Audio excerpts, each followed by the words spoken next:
Thank you, David, for letting us know. Hello, welcome everybody. We're really excited to have you here. Just going to wait about a minute longer to let some other folks join. I see we have a number of folks already, and we're just going to wait about a minute and let some more join before we begin.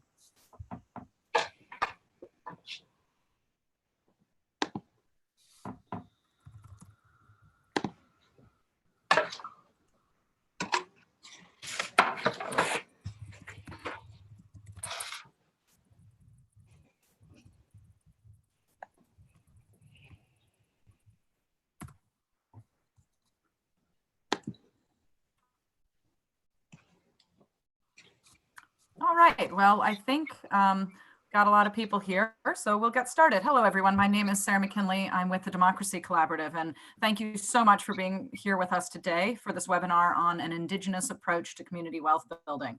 We're thrilled to be able to share with you this vitally important work of grounding local economies in the cultural context and realities of the communities for whom they should be serving. We have two remarkable speakers with us today, Stephanie Gutierrez with Hope Nation and Jason Campbell with the Spokane Tribe of Indians and their Sovereign Power Energy Company. So I'm just going to introduce the work a little bit and turn it over to them as quickly as possible so they can share with you their very, very important and exciting work. I'm going to try and advance the slides here. So the work grew out of the Learning Action Lab for Community Wealth Building, a co-learning and co-creation collaboration spearheaded by the Democracy Collaborative and supported by the Northwest Area Foundation. The Learning Action Lab was working with 5 Native American organizations across the country, both urban and rural, to develop effective strategies that build and retain wealth by fostering ownership, increasing access to local assets, and anchoring jobs locally, what we call community wealth building. And Stephanie will talk more about that.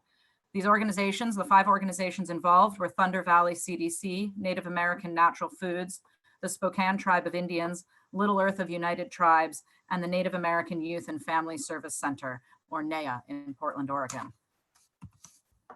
Over a 5-year period, the cohort came together for a process to learn from one another and others doing the hard work of rebuilding local communities from the ground up.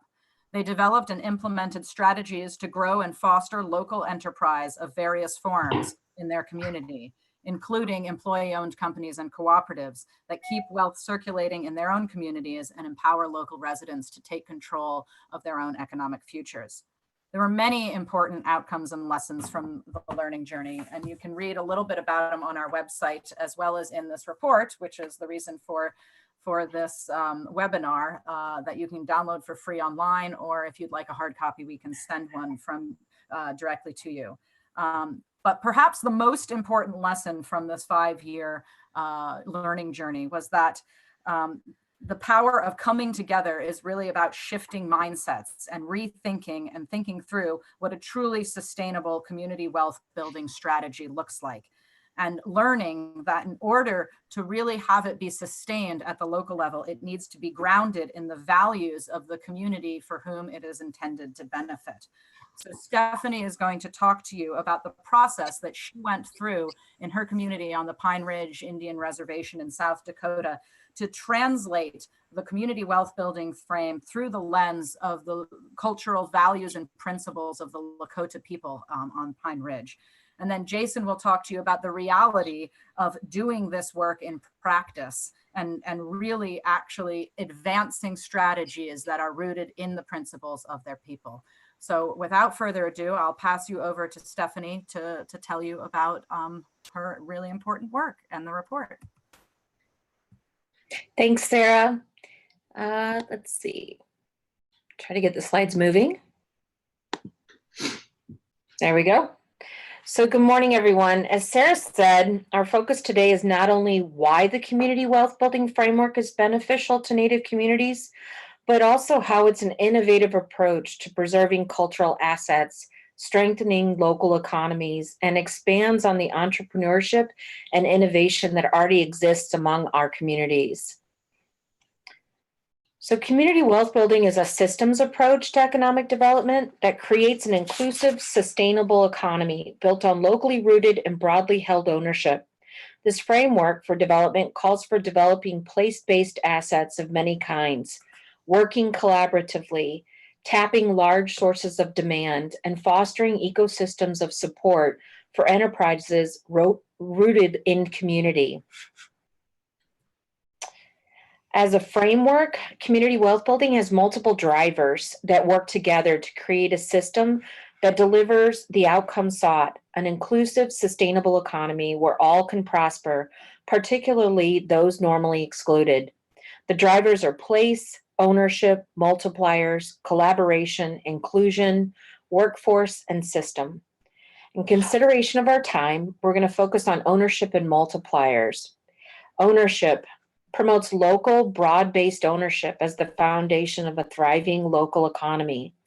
Multipliers encourages institutional buy local strategies to keep money circulating locally.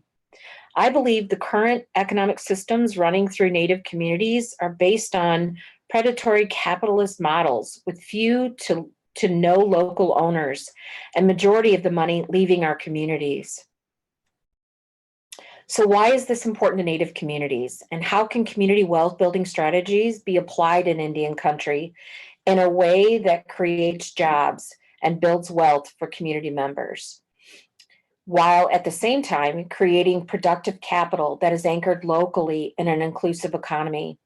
You'll hear this repeated quite a bit because inclusive is at the heart of community wealth building. So where do we begin? We recommend Native communities begin this transformational process by translating and integrating community wealth building strategies into cultural values and practices through inclusive participatory process to increase long-term sustainability. We're not talking about a completely new economic strategy. We're talking about revitalizing our old ways of reciprocity, redistribution, relationships, and responsibility, using contemporary, modern-day, underutilized business concepts that align with our cultural values. We believe community wealth building has the potential to restore and redevelop the wealth of Native communities through a systematic approach involving loyalty to geographic place, local broad-based ownership, recognition, and support for the formal and informal businesses currently running across Native communities, and a collaborative, inclusive spirit aimed at providing workforce opportunities for everyone. While classic economic principles and common practices that are seen in our communities today, such as big industry and natural resource development, mining, manufacturing, and tribally owned enterprises have benefited some tribes, it remains clear that these benefits do not always trickle down to the broader community. They're not the most viable strategy for some tribal communities, nor are they sustainable over the long term. In fact, current economic strategies still result in dollars made off reservation, employing non-natives, and when the money comes back to the communities, it's spent outside the community, leaking off the reservation at rates as high as 94%, rather than serving as investments back into local communities. In addition, there's a gap between the decision makers and the community members. Tribal governments often fail to include entrepreneurship in their strategies and sometimes put up barriers to independent businesses unknowingly, making it difficult for entrepreneurs to succeed. It is an underutilized resource. Research has proven that small businesses are a primary contributor of employment in rural communities, as well as providers for much needed products and services. As the former social enterprise program manager, let me try to get my slide moving. I apologize. There we go. There we go. As the former social enterprise program manager at Thunder Valley Community Development Corporation in Pine Ridge, I was introduced to community wealth building through their partnership with Democracy Collaborative, as Sarah noted. Knowing we needed a program summary to explain what the social enterprise program was going to achieve, we developed the Lakota Community Wealth Building Framework to make our economic development strategy reflective of who we are as Oglala Lakota people.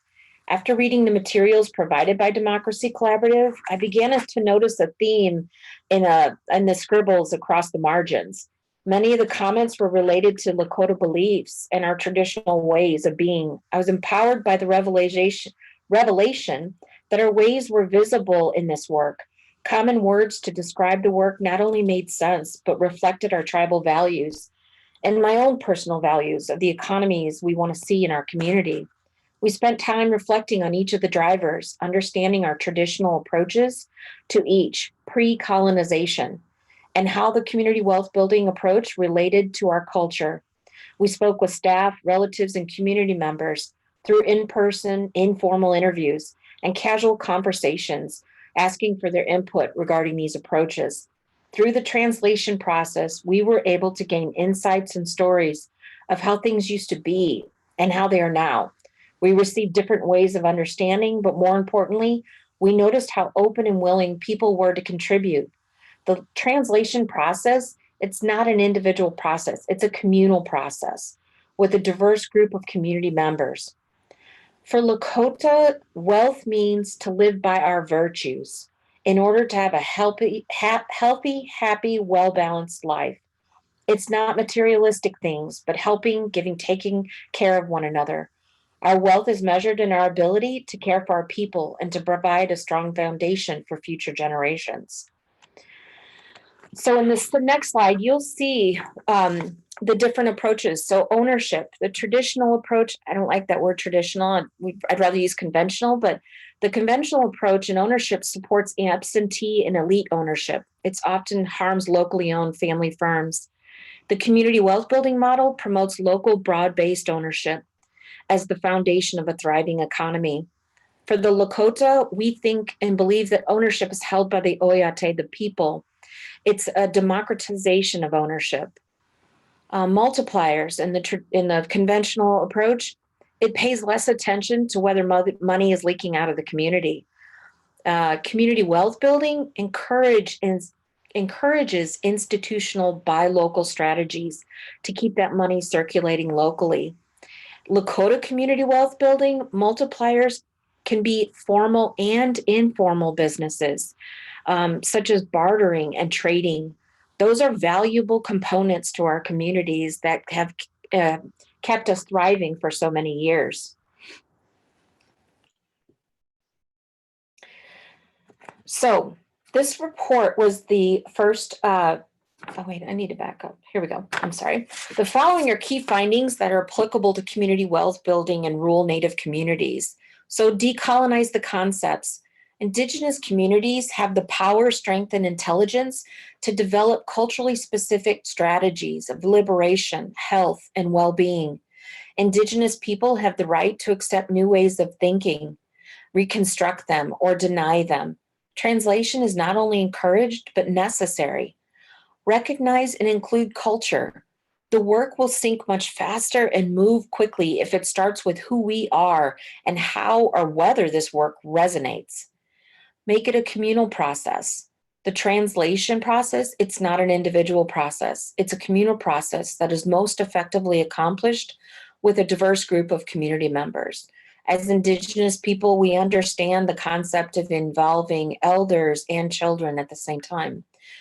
Engage through storytelling. The process of storytelling can come in many forms, and it takes time, which is often difficult for outsiders to understand. With information sharing, trust has to be built and acceptance granted before information can be shared openly. I strongly encourage developing a community baseline or profile. This is an important action step for communities, Native communities, particularly due to the limited or inconclusive information available. Although we all know census data is not enough. Although it would be ideal for all communities to be able to get the funding to support a SEDS report, doing a community baseline provides a good start for anyone wanting to know their current landscape with its challenges and its strengths.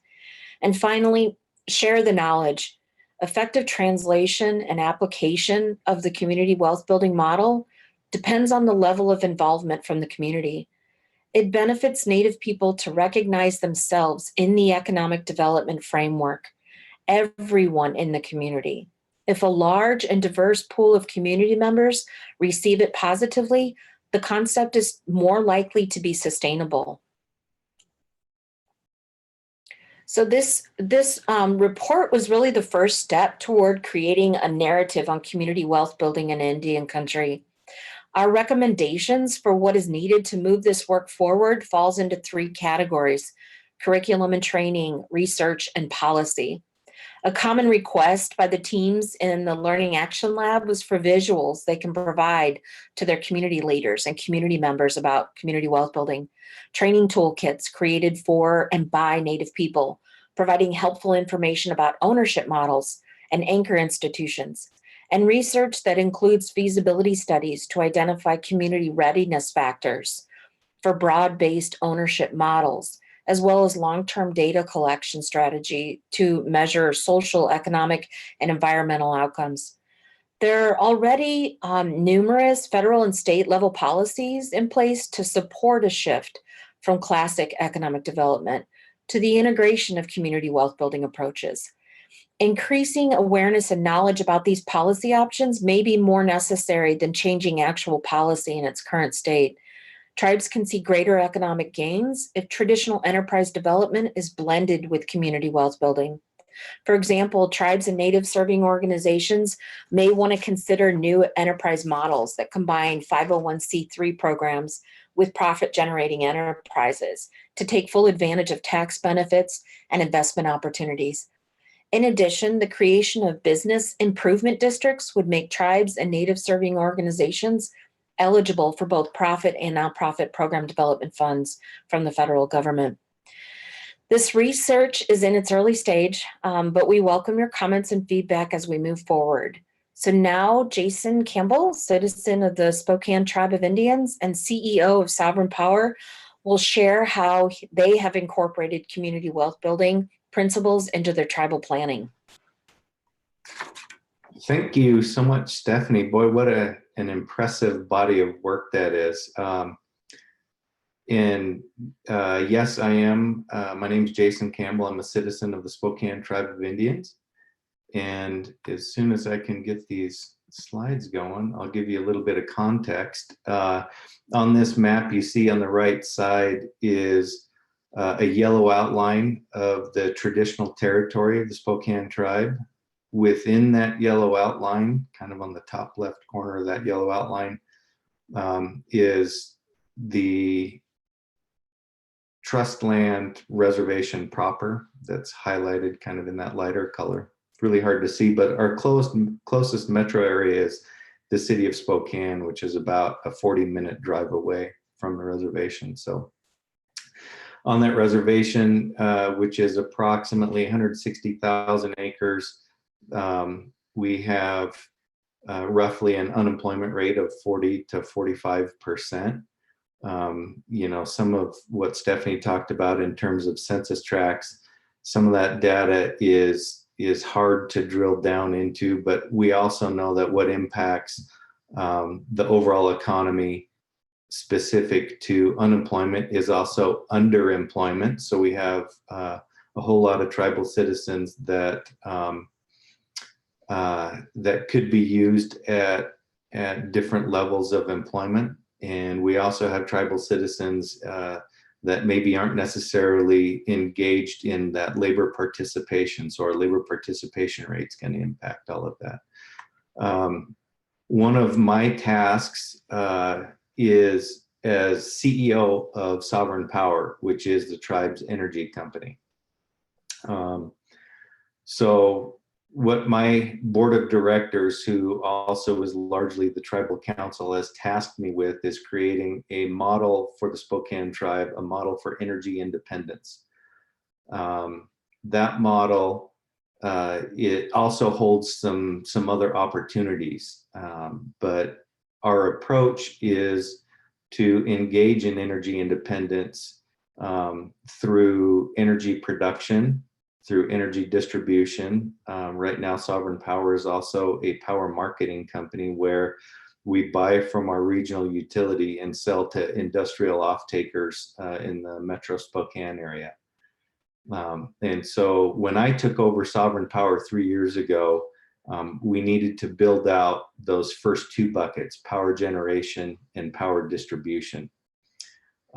What I have pulled up on your screen right now is a map of property that the Spokane tribe has in Airway Heights, which is where the Spokane Airport is.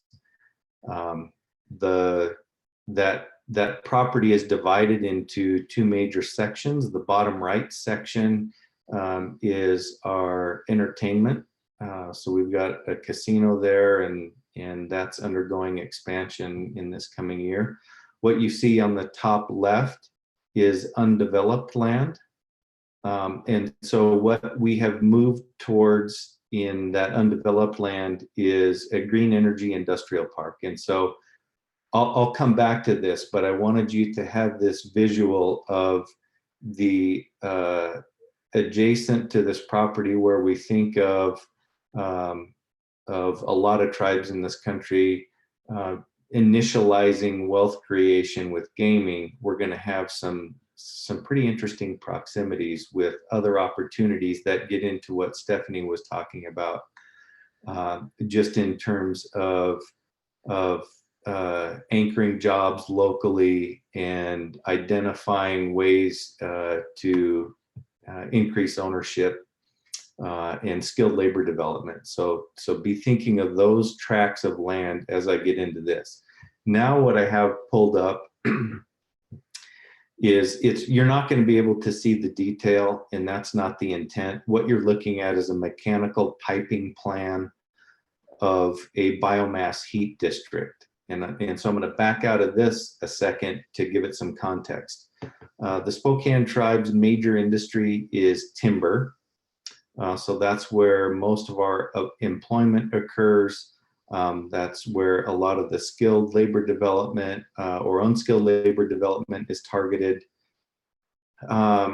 This plan that you see is a reflection of a series of broader community planning exercises that started 6 to 7 years ago when the Spokane tribe had won the HUD Community Challenge grant. And so within that HUD Community Challenge grant, it was a series of stakeholder engagements, community charrettes, and other kind of surveying and meetings that really defined what the values of the community are, what the current state of the nation was, and what direction the tribal community wanted to move in.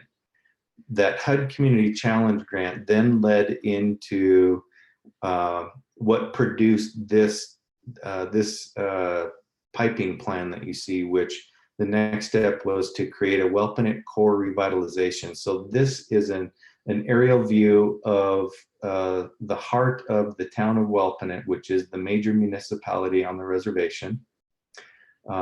Engage stakeholders in what priorities and values were around living. So some of this is single family housing. Some of it is higher density housing. Some of this is programmatically, how can we streamline what the tribe is doing to make more efficient use of space? But then it's also geometries and adjacencies that are significantly different. I should have had up here, maybe next to this, is what the town of Welpinit currently looks like, which is highly reflective of 1934 BIA values. And one example of those BIA values is that we have our tribal jail with direct adjacencies to our Head Start program, right? So that's not the kind of modeling we want for our kiddos. And so it's like, okay, let's rethink this. What would it look like after a whole bunch of community engagement through different methodologies? We created these geometries and adjacencies that you see reflected in this piping plan. Why I'm showing you a piping plan is part of my work as Sovereign Power CEO, which is on the top left of this piping plan. You're going to see kind of a dense building. Those gray shapes are outlines of buildings. And you see one that's got a lot of black in it. That building is part of how Sovereign Power is addressing energy through renewables on the reservation. That building ultimately is a mixed-use facility that part of that facility is a biomass heat plant. And we went with biomass as a way to expand on the timber industry, where now we will take the waste products from timber sales and turn that waste product, which is the timber slash piles. We're going to chip the slash piles and put those put the slash refuse into a heated boiler system. And so this piping route shows you all of the major nodes in the community that the boiler system is going to serve. And so we'll have our tribal admin building, public safety, transportation, the health clinic, community center, those kinds of things will now be part of this heat district where we distribute heat energy. That's going to do multiple things simultaneously. It's going to create jobs in the construction of the facility that will be local jobs. It's going to expand the jobs out in the forest. So when a timber sale happens, our loggers can be out there working with those slash piles. It also, on the reservation, 2 of the 3 last years, we've had horrible wildland fires. And so this helps us mitigate the duration and intensity of wildfires by removing those fuels from the forest. And it also helps us mitigate our monthly utility expenses, which are significant. And so we've done all of the studies that support that biomass and the sustainability of the biomass. We can, with current volumes of pulling that out, we can sustain that energy source indefinitely based on our timber sales and our 100-year forest plan, those kinds of things. The other thing this does, we've talked about power generation through heat to these different buildings. It also allows us to distribute that energy. And so in the distribution of that heat energy, now it's supporting the tribe's entity, Sovereign Power, as a tribal utility authority.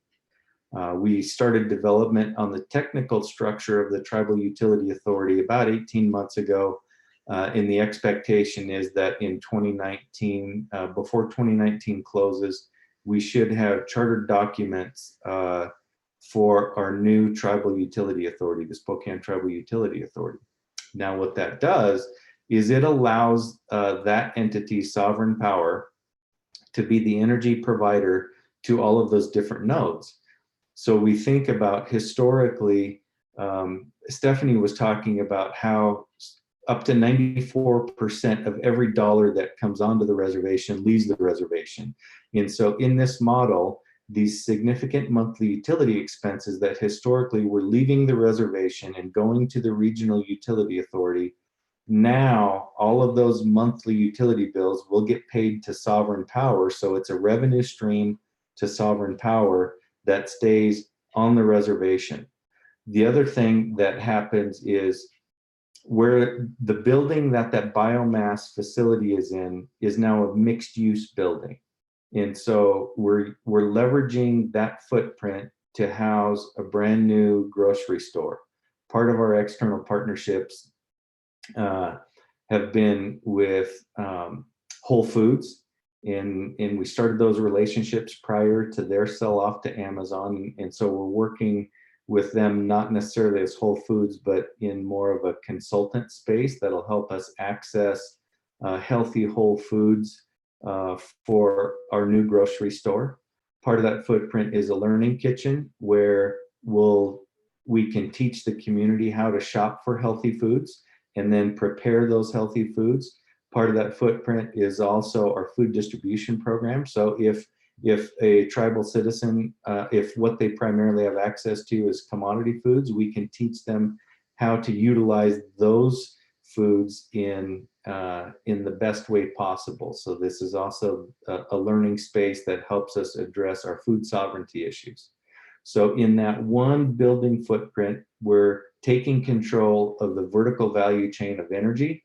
We're taking control of the vertical value chain of our food systems. And it's a catalyst to the overall implementation of that Wellpinit Core revitalization plan. So once we start housing those folks within the mixed use, and there'll be some office space, then that triggers our next step for the Wellpinit Core revitalization plan that ultimately is refacing this 1934 BIA town into a community that's reflective of Spokane tribal values. So that's super exciting. And there's a whole bunch of elements embedded in that drawing that that would be fun to get into, but don't quite have the time to do today. Let me move on to this next piece. Okay, so now what you're seeing is an aerial view with specific acreage tracts of land identified. This is Sovereign Power's utility scale solar project that is in the development stage. Sovereign Power currently has already deployed solar on a residential scale to help low-income families mitigate monthly utility burdens. Where this construction season will begin construction on a community scale solar project that will serve many of those major nodes you saw in the previous map, but also several more nodes in a pile of individual houses, elder housing, those kinds of things. And so what we've done in terms of vertical integration around that is we have partnered with an entity, Grid Alternatives, who specializes in deployment of solar on reservations. They also specialize in skilled labor development on the reservation. So we've recruited like the Housing Authority's weatherization team to be involved in specific skilled labor for solar construction, deploying it, and then also the operations and maintenance of it. So we're trying to create and maintain those jobs on the reservation while building a company that can compete in the competitive marketplace in the region, but we can also compete in federal contracting space. So it's being able to engage in contracts off the reservation that pull money back onto the reservation. And so this map that you're seeing shows us all of the acreage set aside. And the critical part to this land is that off to the right, where you see the print Little Falls Long Lake Road, that happens to be the Little Falls Dam that goes across the river right there. The Little Falls Dam, a little more history on the tribe. The Spokane tribe is an executive order tribe that was established in 1881.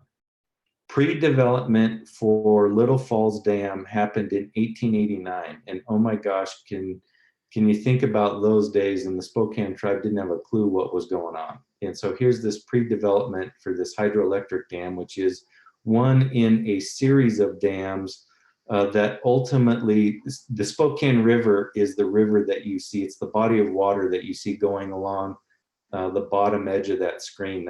That's the southern boundary of the Spokane Indian Reservation. The Spokane tribe historically is a salmon people. That's where we got 80% of our diet was from the salmon that came up that river. And in June, we called them the June hogs. 100 and 110 pound king salmon would make it from the ocean clear to the city of Spokane. And as soon as all those hydroelectric dams started going in, instantly you have that way of life evaporates. And so we think about the impact on our food sovereignty. We think about the impact on our economies. So now we're talking about taking these historic travesties like the Little Falls Dam, and we're also in the feasibility end of the Spokane tribe acquiring that dam because we're in the process of reintroducing salmon to the system.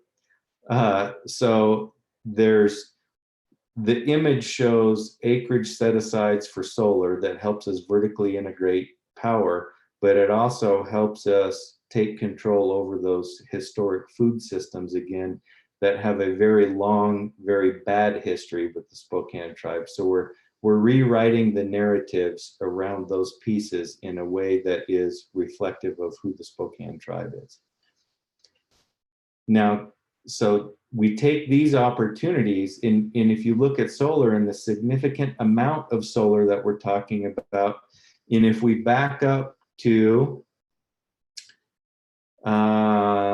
give me one more, this slide. If we back up to this slide, now what we're doing with the Green Energy Industrial Park is we're taking the opportunity to supply our own solar panels to ourselves. So we're not buying those panels from a different company.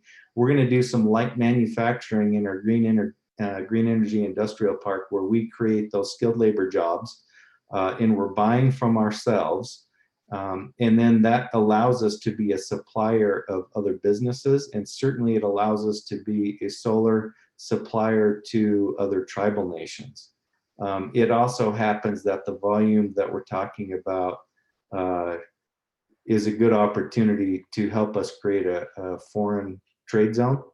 And so that creates some different kinds of incentives that allow us to be competitive in the marketplace. And so I'll just cruise through. I know we're kind of running low on time.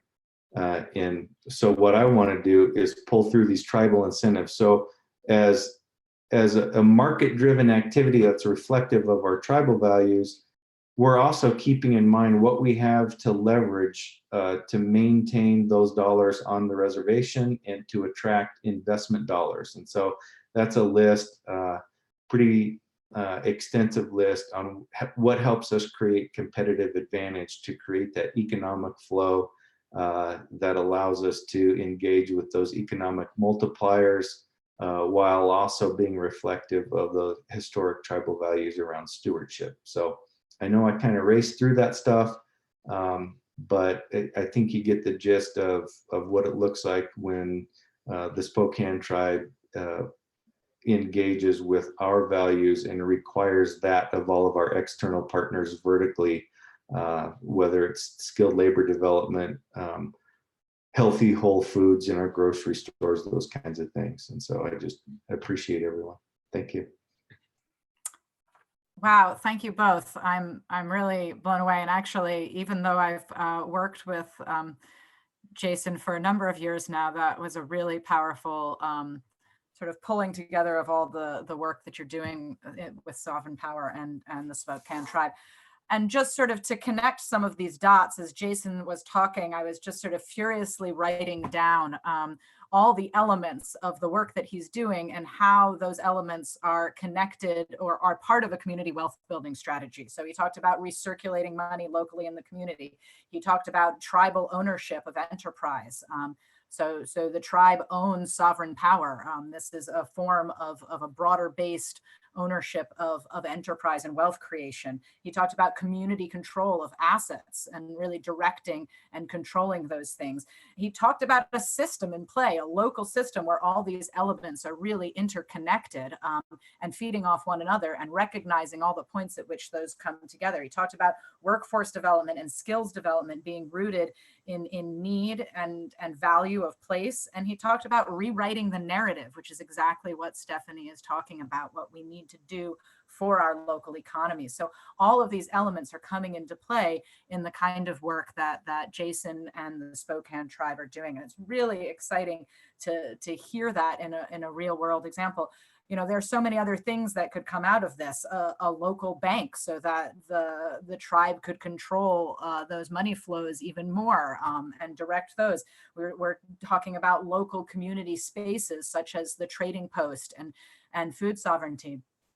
So there's a lot in there, and we're going to open it up to some questions in just a moment, but I'm going to abuse my moderator privilege here because I'm so inspired by these presentations, and just say that the work that Stephanie presented on the translation of community wealth building, we had gone through this 5-year process with the Learning Action Lab, and we had this wonderful co-learning experience, but we should have started with what Stephanie was talking about. We should have started with sitting down and saying, well, what are the values of this place?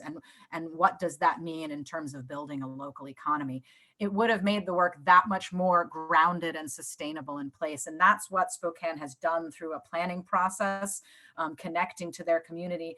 And that's what Stephanie and the work of Hope Nation are going to be helping other communities to really think through and start from. What are our values, and how do we root an economy in those values, and what does that look like in practice? So that's really where we're starting from. So I'd love to get some questions from the audience, but I'm gonna and I'll look at that in just a moment. But as I do, I'd like to ask you, Jason, because you've spoken before about, or you mentioned the relationship with Whole Foods, and part of that is a capacity and skill building relationship, and you're really sort of building that relationship to build your own skills and capacity, but rooted in the values of what you think are important to your community, not bringing Whole Foods in to do what they do, but to create value and capacity locally. So it'd be great if you could talk just a little bit about that relationship, of how you're really setting the precedent in the relationships that you curry to build the values that you want in Spokane and for your people. So if you could speak to that a little bit, and then I'll open it up to more questions.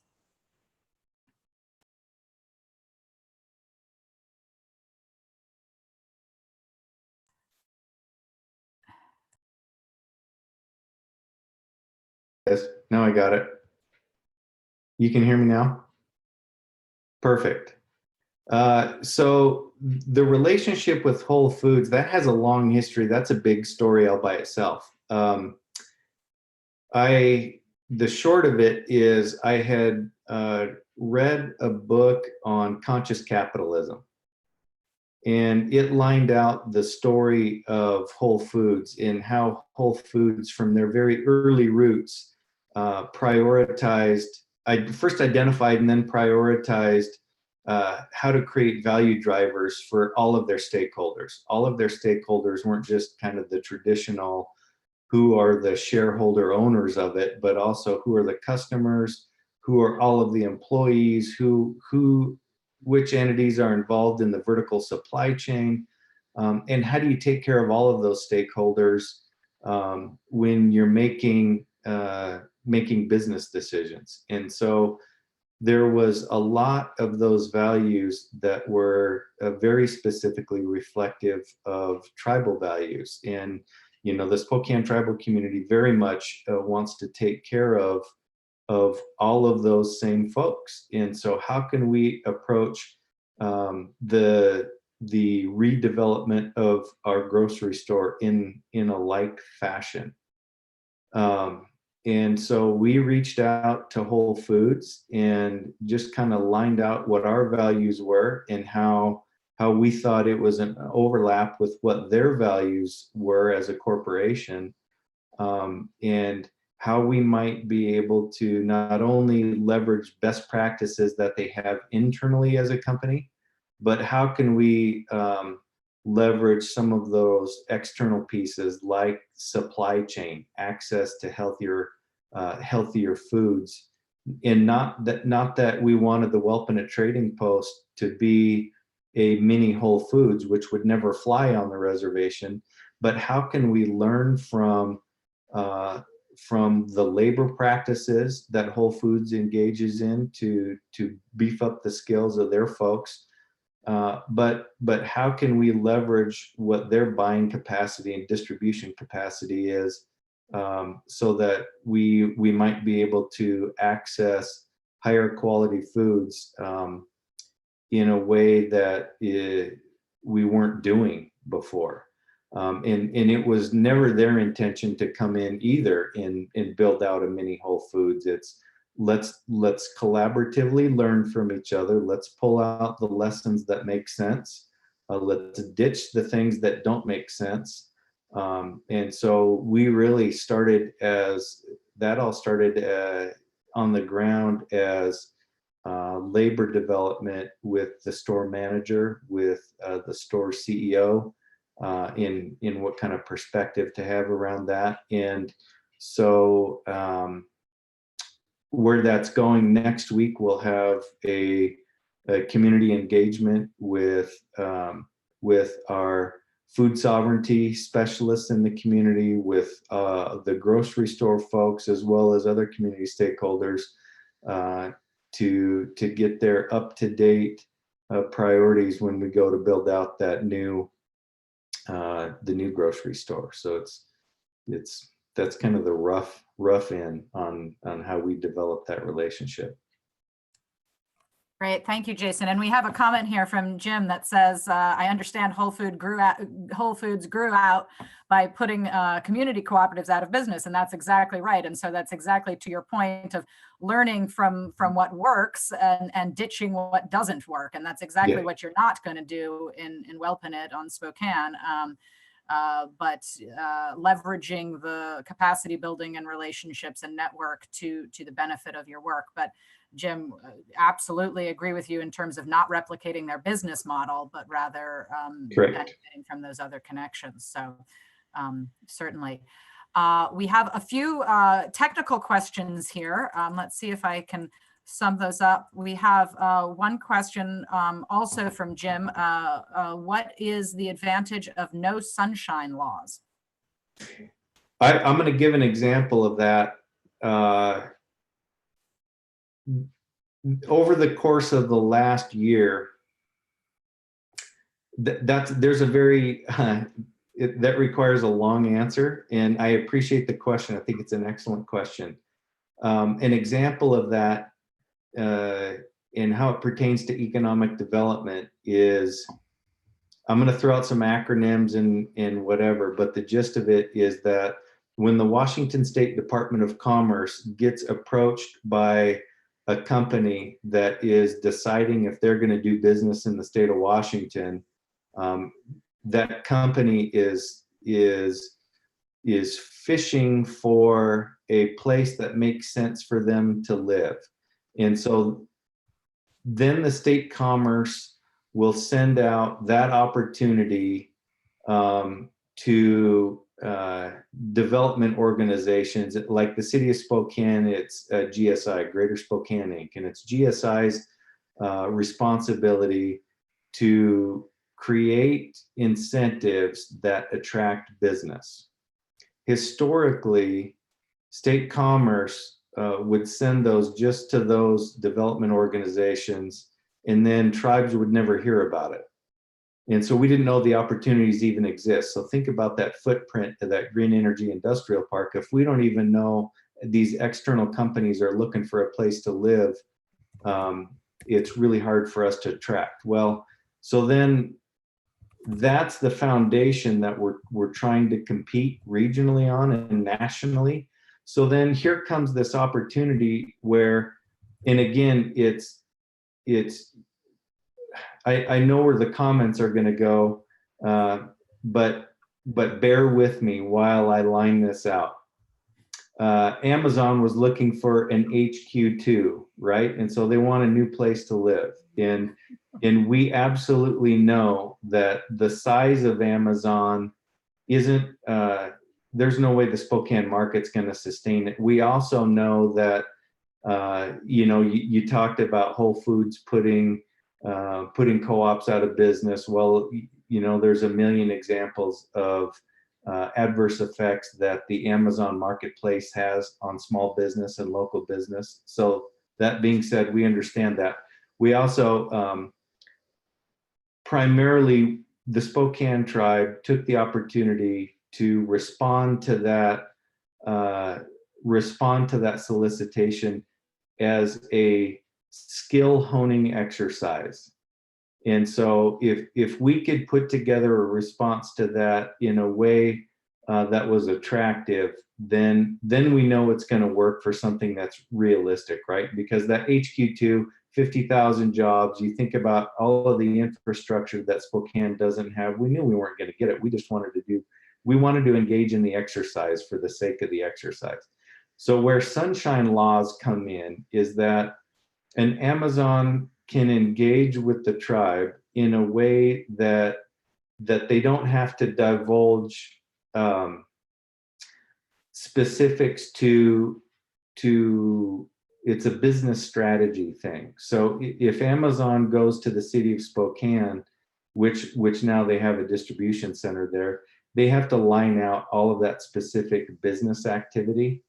And so if they engage with the tribe, tribes don't have to divulge those pieces. They don't have to divulge revenue streams. They don't have to divulge, there's a whole list of things that get lined out in that. So if sunshine laws, it creates a competitive advantage in terms of a business that wants to come onto the reservation that has specific competition in that marketplace, and they don't want to play all their cards to let the competition know what they're going to be doing. The sunshine laws create a marketplace advantage where there isn't all that sharing of the business activity. And so it's an incentive for some businesses. Some businesses, it just doesn't matter. I mean, it's great to let everybody know what's going on and jumping into the marketplace. But if you want to fly under their radar and create market share, not having to divulge those pieces is a competitive advantage to some entities. And I can see us going down a rabbit hole with a lot of these technicalities, and we only have a few minutes left. So thank you for sharing that. And again, I mean, these are strategies to work with what you have and assets what you have to build local economies. That doesn't necessarily mean this is the economy you want to create for yourself necessarily in the long term, but you have to work with what you have and what's around you. Correct.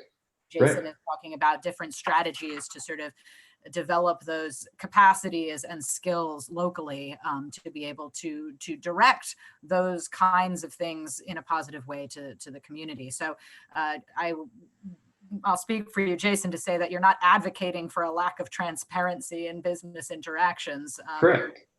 A tool that already exists in a marketplace to develop the skills, so that you can improve them locally and develop them for your own community in a way that makes sense. And so I think on that, it might be helpful, Stephanie, for you to respond a little bit about how you would see that be, how you can use that to root and change the dialogue and the narrative to suit a particular community's values and principles. So the relationship you're asking between the outside entity and the tribes? Well, how to use existing resources, but then work with them to adapt to them to the real values and needs of your community. Yeah, I feel like, it really, so I feel like right now in across Indian country, so many communities are, it goes back to the colonization piece, but so many of the communities are under the auspices or the mirage of these current economic strategies that aren't working. And so it's hard to break out of that. And that's why it's something as simple as going back to your values. It sounds so simple, and it seems as if, oh yeah, you need to add your values, but no, I think it's important to start from that place. Otherwise, we're just on a train working towards what the system wants and what the system needs to keep moving at the rate it's going. So I think that this initial step of just being clear and keeping those values at the forefront, even in our economic work. We see it in our social services, we see it in our education, but it's missing in our economic framework. So I think just really concentrating on that and maintaining that, and it being a part of the planning and the discussions, starting with those principles every morning, I think it's very important. I hope that helps. That's helpful, Stephanie. And certainly I think it goes back to the notion of decolonization. So much of what's happening in Indian country has been imposed upon Indian country. And of course, that's not just Indian country, that's a lot of communities across our cities and across our country and across the world.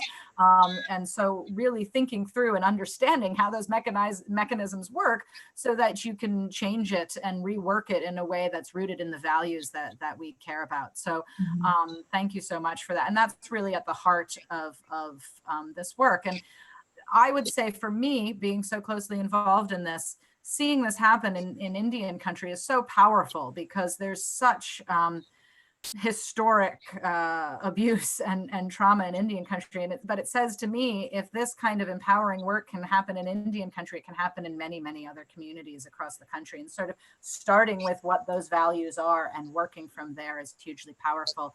I'll add something, Sarah. Yeah, I want to add something really quick. I think that's why community wealth building really does resonate in Indian country so well, because we already, I've heard many leaders say this, but we already have the answers. We know what we need. We have the creativity, we have the innovation that really, those muscles were worked hard over the last 500 years. And so we have that tenacity to do it. I also always talk about how, we're used to hustling. We're used to making stuff happen. And that's what you need. That's at the heart of it. The resources and the concepts and the frameworks, those are out there. This is one of them. And this is why I want to highlight this one. This is why I really am dedicated to this work, because I feel like it resonates in my heart with who we are and what our values are. So to me, this important is it has long standing impact for not just our leaders, but our people and our relatives who are hurting, who are suffering right now, but who also are hustling. They're innovative. They have their businesses on the side. So it's really about them. So that's what I want to keep the community at the heart of it. Absolutely right. And how we all should be thinking about building our local economies with the community at heart. So thank you very much. We only have 2 minutes left. So Jason, Stephanie, any last words for folks? And also, just so everyone knows, you can download the report for free online.